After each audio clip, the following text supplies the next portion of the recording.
Salut, nous, on est le collectif des filmeurs. Dans cet épisode, on va essayer de comprendre ce que c'est que le marché du film. Allez, on part à Cannes. Enfin, pas tous. Alors, cet épisode de Cannes? Écoute, ça avance. Moi demain, je pars en mode infiltration, rejoindre Sylvain et Fanny à Cannes. Donc j'ai atterri vers 17h et direct, petite séance au palais. Voilà,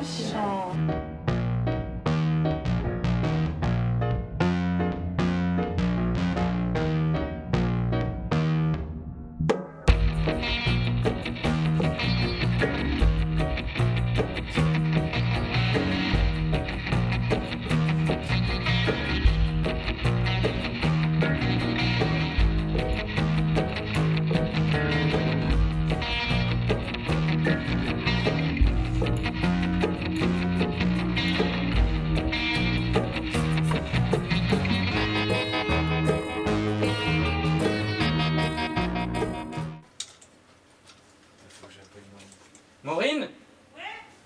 Tu peux descendre s'il te plaît? Est-ce que tu aurais les... Attends, il y a Sylvain et Fanny qui nous appellent de Cannes. Non, maintenant? Si, là maintenant, en visio. On peut les avoir là-dessus? Ouais. Excellent. Salut les chefs! Salut! Salut! Ça va? Ça va bien les amis? Bah ouais, toi? Vous allez bien? Ouais. Impeccable. Ouais, impeccable. Et vous alors?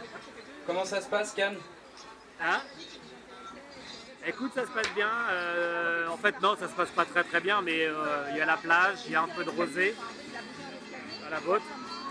C'est un peu le bordel pour les accès cette année. Ils ont un gros bug informatique.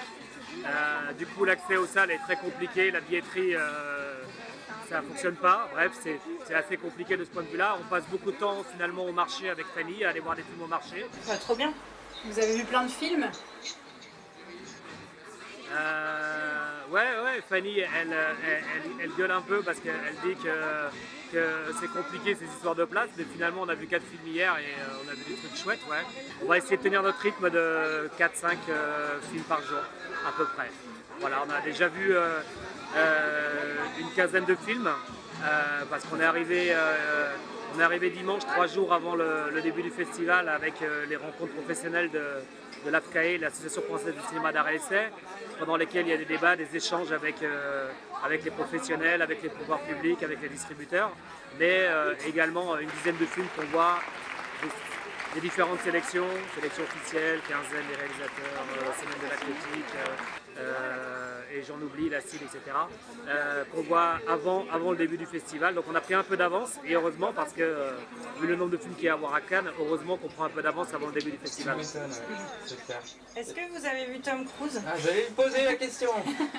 Ouais, on a vu Tom Cruise, mais j'ai réussi à retenir Fanny pour pas qu'elle parte avec.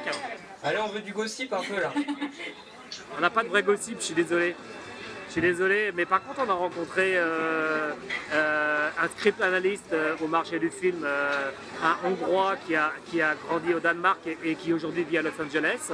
On a passé 1 heure à discuter avec lui de son métier. On a rencontré une jeune réalisatrice écossaise qui présente son film. C'est chouette, on aborde les gens sans les connaître, c'est un peu le principe de Cannes, c'est cool. Ok. Trop bien. C'est quoi le prochain gros film là que vous attendez de voir absolument?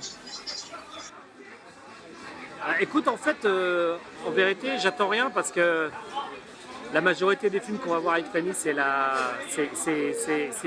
beaucoup de premiers films.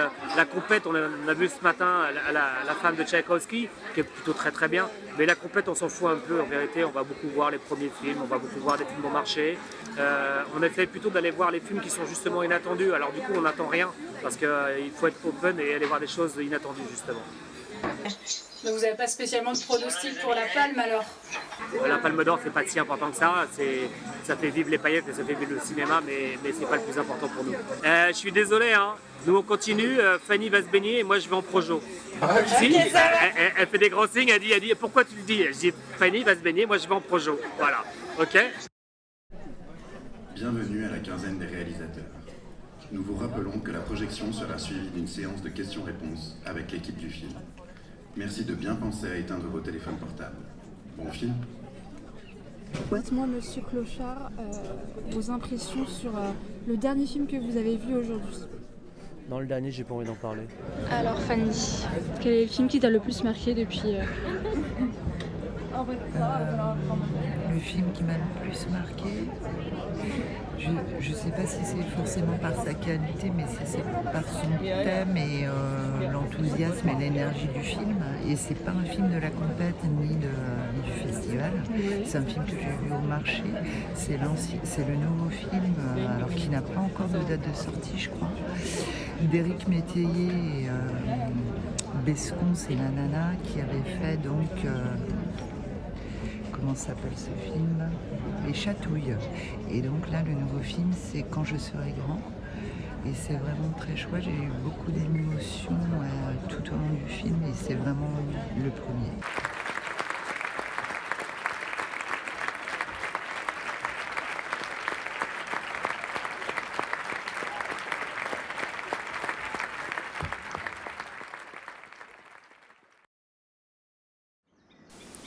Et voilà, on est de retour dans ce bon vieux cinéma Concorde.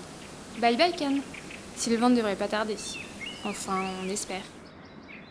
Ouais, mais dis donc, je sais pas ce qu'il fait, Sylvain. Vous avez l'heure ou pas? Il est 20h26. Ah ouais, punaise, à tous les coups, il est encore en ligne avec les distribs. Attends, je vais l'appeler. Sylvain? J'arrive, je prends une bière, j'arrive. Oh, le super. Comment ça va? Père Castor, raconte-nous une histoire. Père Castor, raconte-nous deux histoires. Père Castor. Là, par exemple, dans le film ukrainien La Pamphire, il y a un plan séquence au début du film. Ils sont dans une grange, il retrouve son frère, il a son fils. Et on ne s'en rend pas compte, mais en fait, ils font que de tourner. Et ça suit. Et ça, qui sont pas des plans séquences pour faire des plans séquences. On n'est pas dans le 1917 où on dit ouais, on va faire un plan séquence. Non. C'est juste que ça sert vraiment le propos. Ils ont des costumes de paille qui leur font des grosses épaulettes qui recouvrent tout leur corps et ils mettent des masques de couleurs avec des très gros nez, des très grosses joues creusées et tout, voilà. Et là, et en plus, c'est un moment de tension dans le film. Le jour, il filme super bien. La nuit, il filme super bien. Quand il est en intérieur, il filme super bien. Quand il est en extérieur, il filme super bien. Tu te dis, bon, voilà, génial, quoi. En plus, c'est un scope. Et moi, autant là, on a vu un renouveau du format 4/3 sur plusieurs films qui étaient vraiment chouettes. Mais là, c'est un scope. Et moi, je suis toujours pour dire, le cinéma, c'est pas que du scope. Il faut vraiment que ça serve le propos. Et là, pour le coup, bah là, oui, parce que là, si tu veux, le scope, il sert vraiment un cadre, en fait. Et t'as que des flamèches qui pètent dans le truc, quoi. Tu dis, waouh! Tu vois ce que je veux dire? C'est une fête cathartique où tout doit exploser, et en même temps, il y a de la tension.